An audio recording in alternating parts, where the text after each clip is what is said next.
Lizzie Borden took an axe. She gave her mother 40 whacks. When she saw what she had done, she gave her father 41. We all know that nursery rhyme. It's catchy, it's brutal, and it seems to be burned into folklore. But what if the truth behind the Borden murders is way more dark, way more complex, and even a little bit terrifying? Welcome, spooky friends. Tonight's meeting of the Spooky Friends Club takes us into one of the darkest homes in American history. 92 2nd Street, Fall River, Massachusetts. The Borden House.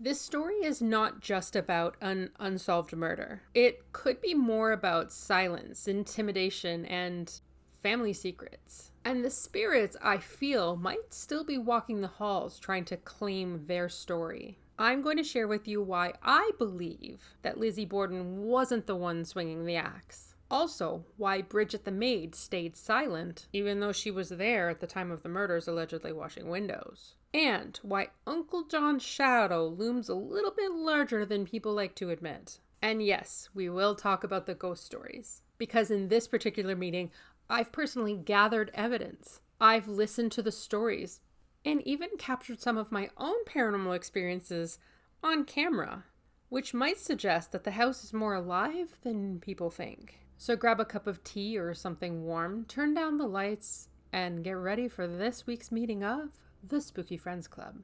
August 4th, 1894 was a suffocatingly hot evening in Fall River. The Bordens were wealthy, but their mansion was not one of warmth. The house on 2nd Street was small, tightly packed, and filled with tension. In May of 1892, before the murders, Andrew killed multiple pigeons in his barn with a hatchet, believing that they were attracting local children to hunt them. Lizzie had built a roost for the pigeons, and it has been commonly recounted that she was upset over his killing them. And though the veracity of this has been disputed, a family argument in July of 1892 had prompted both sisters to take an extended vacation in New Bedford. They returned to Fall River a week before the murders, where Lizzie chose to stay in a local rooming house for 4 days before returning to the Borden residence. Tension had been growing in the Borden family for months before the murders, and especially over Andrew's gifts of real estate to various branches of Abby's family. Their stepmother's sister received a house, so Lizzie and Emma Borden demanded a rental property, the house in which they had lived in until their mother died. They purchased it from their father for one daughter, and a few weeks before the murders, they sold the property back to their father for $5,000, which would be about $170,000 in today's money. And that was what prompted John Morris to visit the Borden home the night before the murders.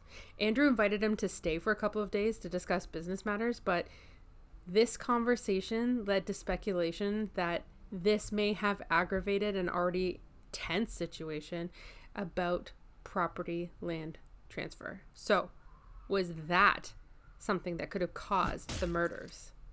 A little bit about the family. Andrew Borden, the patriarch of the family, he was wealthy. He was one of the richest men in Fall River, but he was miserly to the bone. He made Scrooge look philanthropic. He built his fortune in banking and real estate, but acted like he had nothing at all.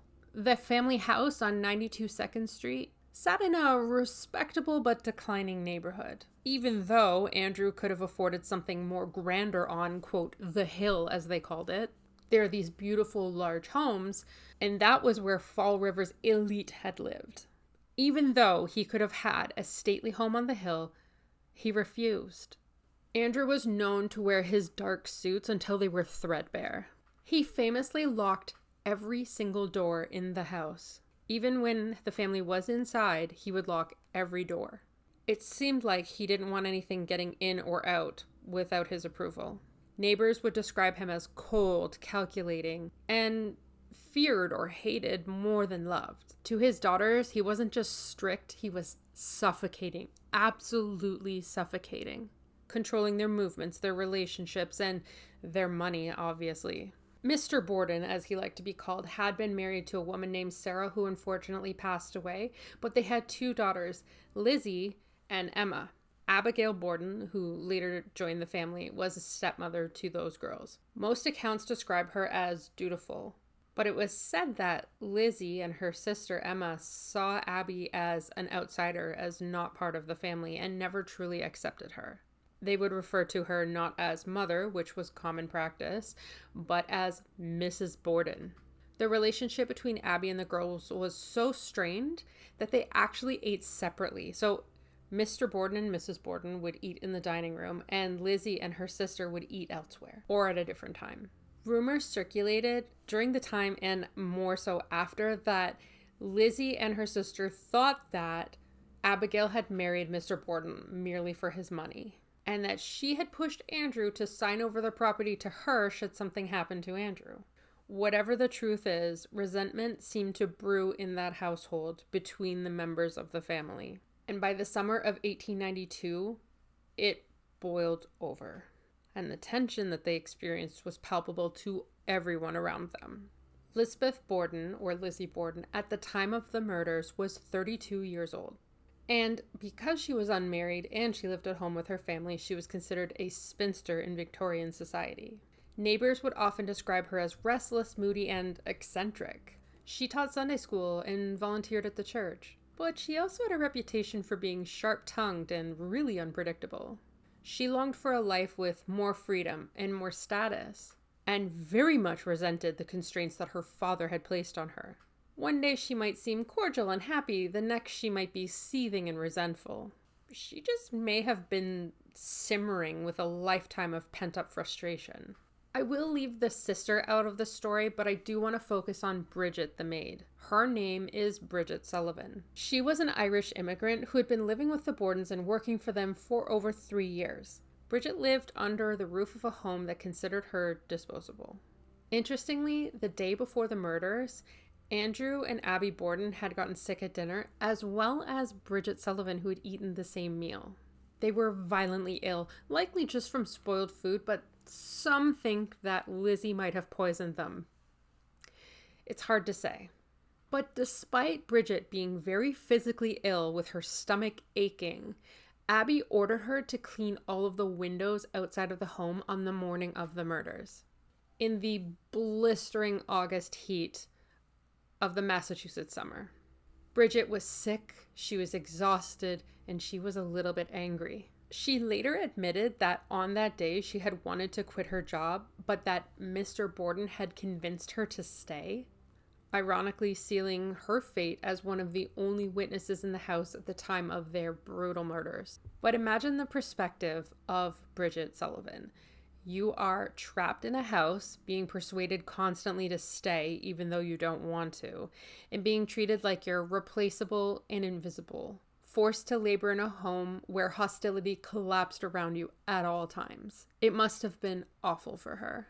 This was not a happy household. It was full of resentment, bitter resentment, severe isolation, control, and fury.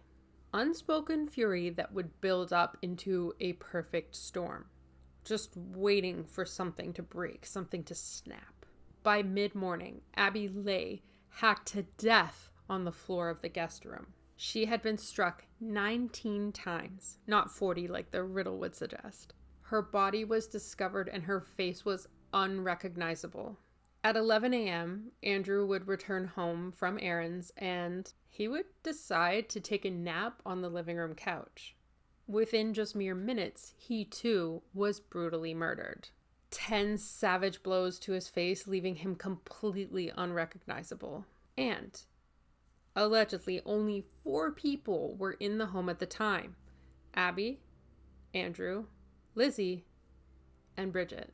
Emma, Lizzie's sister, was away visiting family, and John, Lizzie's uncle, he had conveniently left the house that morning to go and do errands. Bridget Sullivan testified on the morning of the trial, but her words just never sat right with me.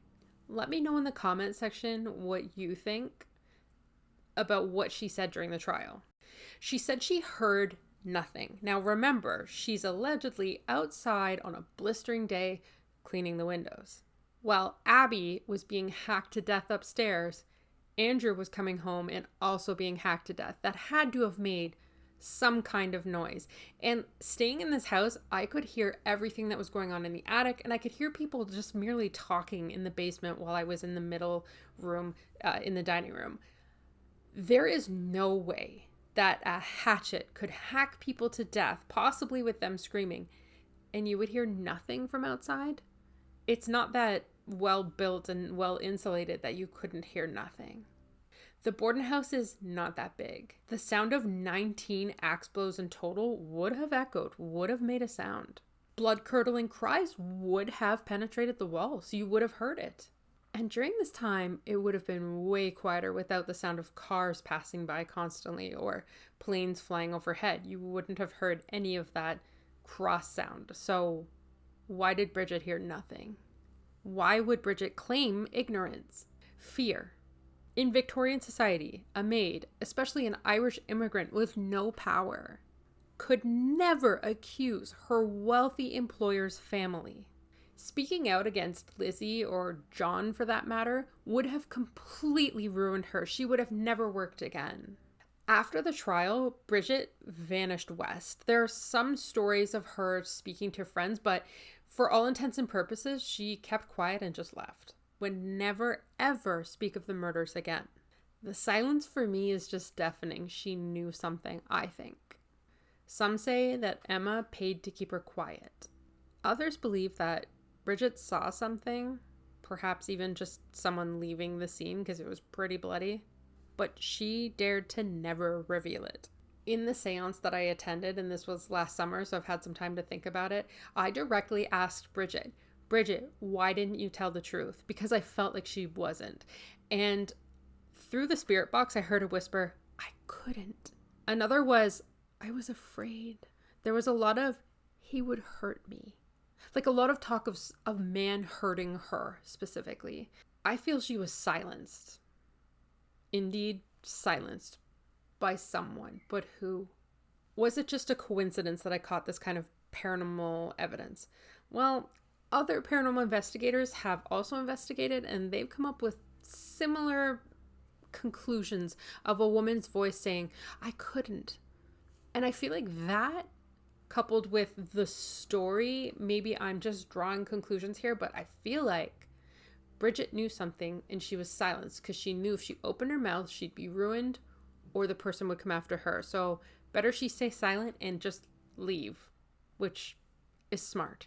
It's as though Bridget was trapped in silence, even in death, and I feel for her. Though I don't think she or Lizzie committed these murders, I feel like they were silenced by a person, most likely a man. Now, let's talk about what I've been alluding to this whole time, Uncle John. His name was John Morris. He was Lizzie's uncle, her mother's brother. He had spent the night at the Borden home the night before the murders. He'd had breakfast with the family that morning, and then conveniently he left. He had some errands to run. He supposedly was out visiting relatives, but his alibi had a couple of holes. His movements weren't airtight, and his story had gaps that nobody seemed to press too hard on for whatever reason. A really creepy detail for me of this entire story is John's reaction to discovering that the bodies were in the house, and when the autopsies were being performed of Abby and Mr. Borden, John was sitting outside on the front porch picking pears from a pear tree and eating them. He ate 3 in total. That's very strange because who could eat at a time like that? Who could stomach that moment of just sitting there while your relatives are murdered inside the house and you're just casually eating pears outside while there's dead bodies like not 20 feet from you? So the craziest part is I was standing right here earlier and I kept tasting blood in my mouth over and over.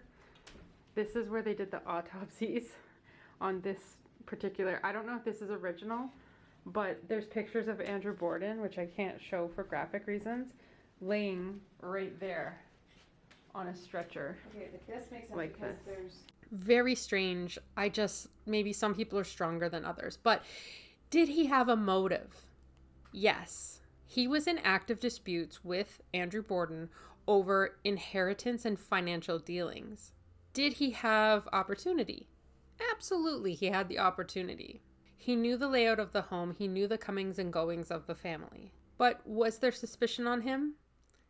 Interestingly, the investigators seemed to dismiss that John was capable of this. Here's what's chilling to me. I can't prove it, obviously, but the circumstantial evidence kind of stacks up. Bridget's silence stacks up. And the paranormal echoes in this house, they line up too neatly for me. Did it feel like you were in a prison under your father's rule here? He harmed me. I worked. How So did he brutal. harm you? Lizzie, did your father hurt you? Oh, yes. Do you think so? With pot. That would be weird. Why would it say Ash? Like, My hair was coming out. huh? Your name is? Yeah, but usually it addresses us as either like shopkeeper or guide. Hit me in there. In where? I'm exhausted. Is it exhausting where you are? And I'm giving more. I feel like you're getting a lot of power right now. Are you from Fall River? He's not nice. Servant Oh, or servant. Bridget? Bridget. And I stay here. How did you get here? Just to be dominated. Can you slow down, please? Where did you come from? Who's cursed? I came from a curse. Objectified. When the Curse. article says curse, I think it means like it's cursing, like a swear like word. I seriously don't think that Lizzie or Bridget ever got their hands dirty in this. I think that Uncle John either did it himself or paid someone else to do it, which is probably highly more likely. But absolutely, Lizzie was just the scapegoat because she was strange. That's all. And Bridget's silence, very weird, but understandable. Now, the reason for the paranormal investigations are as follows. Let's break down why 92 2nd Street in Fall River, Massachusetts is such a hotbed for paranormal stories. Abby's room. Guests who stay in the guest room where Abby was killed often report disembodied crying, faint whispers, and the sound of footsteps pacing back and forth in the room. Paranormal teams will often report that they've recorded the sound of a woman saying, "Why?" or "It hurts" in EVP. Andrew's sitting room. The sitting room where Andrew Borden was murdered is said to hold the darkest energy, and I feel like I could agree with that. Visitors report sudden chills, shadow figures, or even the feeling of being shoved aggressively.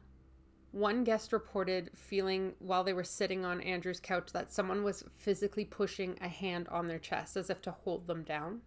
And others say that they see a man's ghost in the corner just glaring. Now, I will say, if you visit the house, there are some coins that are given to Andrew as an offering. Do not touch those coins. Do not take those coins. Andrew is very allegedly possessive of those coins. So please, if you go there, don't try to be a tough guy. Just please don't do it. You see a coin, you leave it alone. A lot of people, including paranormal investigators and tour guides, will say that Andrew's presence is still in the house and he's very angry. I would concur with that. Whatever is in there, whatever I was able to capture on film was a very aggressive, oppressive man that wanted women to be women and to be quiet. His presence is heavy and very aggressive. He will set off all of your equipment and he will drain the battery from everything, and then he will just be nasty. He'll call women names. He had a confrontation with one of the tour guides there who they don't like each other, and he will shove, push, and whatever. And this is all alleged, but this is what I have understood and possibly seen. Lizzie on the stairs. Now, this part for me was a little bit crazy because we had set up a motion detector. So if you walk by it, it starts playing music. And in the front stairwell, where people say that they've seen the spirit of Lizzie, That motion detector, no one was there, and we've tested it. It kept going off, like, all night. This motion detector would go off, and it would go off on cue. We'd say, like, set off the motion detector, and it would go off. Is that you? Can you come closer, please? Who are we talking to? French family?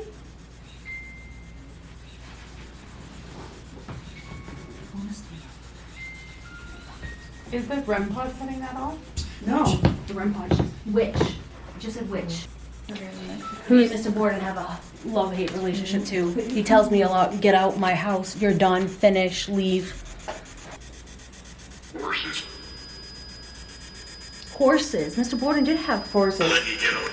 Let you get out? Let you get Yeah, out? let me get out. Out of where? Are you trying to get out of this room? Are we blocking your way? Itching. Itching? Andrew? They would do it. They will do it? The contract. I heard the contract. What type of Which contract, Mr. Borden? Arthur? Mr. Borden, can you tell me about the contract, sir?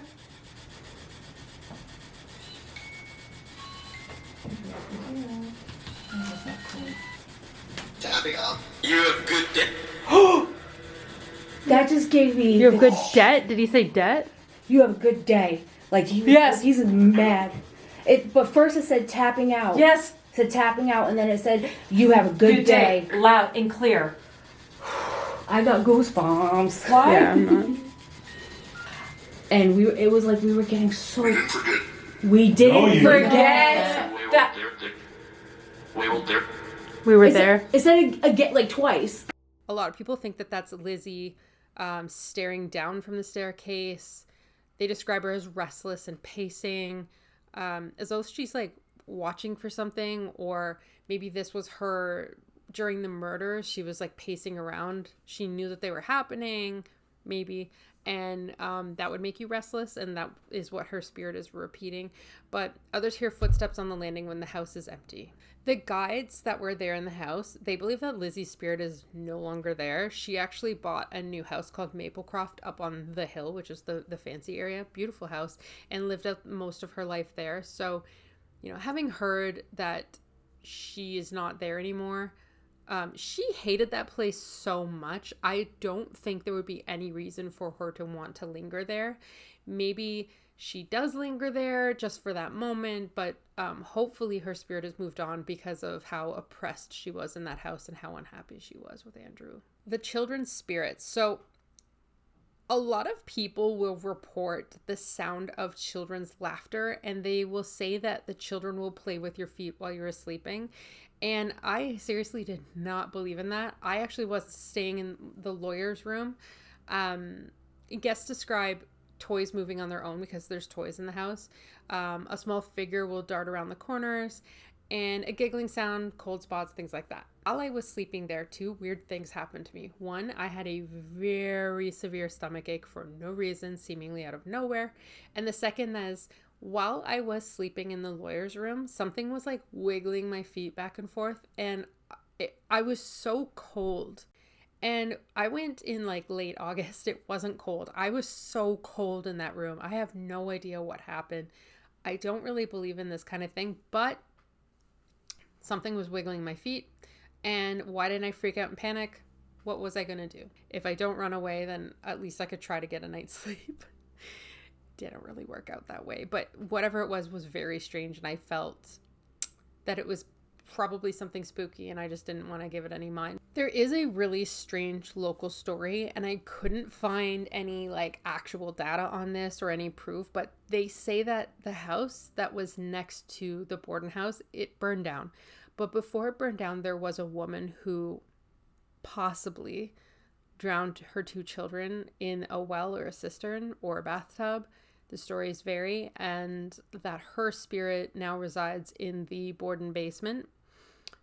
And that her children are also the ones that play. Now, given that I couldn't find any facts about it, doesn't mean it didn't happen, but that's something that is a local legend. It's not in any newspaper. There's no seemingly any truth to it, but I think it's a dark story, and if there's any proof to it, please let me know in the comments. I'd love to know more, but it's something that all of the locals in Fall River talk about, which is really interesting. So the hatchet that the murders were perpetrated with was found in the basement, and people say that they see a dark shadow man in the basement around the area where the hatchet had been discovered. People say that they see the spirit of Bridget Sullivan in the kitchen still to this day, or she's seen whispering in the stairwell. And a lot of people say that there is an oppressive male presence, whether it's John or Andrew or something else. It's a dark, shadowy figure, very oppressive, very aggressive, that is seen throughout the house, and likes to mostly attack women. Whatever's going on, this house doesn't seem to just echo with the murders, but the secrets that are kept within seem to power it more. And anyone who is tied to this home is affected by it. Today, the Borden house is now a bed and breakfast. As I mentioned, I stayed there with my friend Grace. And people don't just visit, they literally pay to sleep in a haunted house. It's a part of the experience. Some of the people who stayed there were really shaken on the night that I stayed there. There was girls that made me walk them to the bathroom because they were so terrified to go by themselves. I would say that it is very spooky. The stories do help to make it feel more spooky, but even on its own, it's an old house that feels spooky. There's a lot of nooks, crannies, corners. Each room is separate. So there is a sense of isolation. There is a sense of oppression, and it does feel very strange. Just knowing that people were actually murdered in the house is more than enough for me to be creeped out, but it is scary. Grain of salt it. If you're a wuss, don't stay there because you'll waste your money because you won't be able to sleep. There is a really interesting piece of evidence taken by a woman named Stephanie, who is part of U.S. Ghost Adventures, who own the Lizzie Borden house. In this photo, one person named Chris was lying on the couch and reportedly asked the spirit of Mr. Borden about his reputation as a, quote, penny pincher. When Stephanie reviewed the photos later that she'd snapped, she noticed a shadowy figure appearing on the left side of the photo, seemingly entering the room. Was this Andrew Borden answering to being called a penny pincher? The Lizzie Borden case, the true crime case, still to this day remains one of the most infamous because there's no clean resolution. No one actually was ever convicted of the crime of this murder. The paranormal evidence, the voices, the apparitions, the shadows, the vibes, suggest that the story was never completed. The story's never finished. The spirits in the house might still be speaking, still trying to tell us what happened on that hot August evening. And maybe the rhyme just lives on because it's catchy, or not that it's true, but that the truth is just unsettled. It haunts us. So you tell me in the comments, do you believe that Lizzie Borden was capable of killing her parents? Or was she framed to protect Uncle John? Or was it something else? Tell me this, would you dare to spend the night at the Lizzie Borden house like I did, knowing that Andrew, Abby, Lizzie, and Bridget might still be waiting for you with all of their spooky friends? If this meeting gave you chills, make sure you hit the subscribe button, join the Spooky Friends Club, visit spookyfriendsclub.com for more information. Until next time, Spooky Friends, don't forget to close the curtains before it gets dark. So spooky.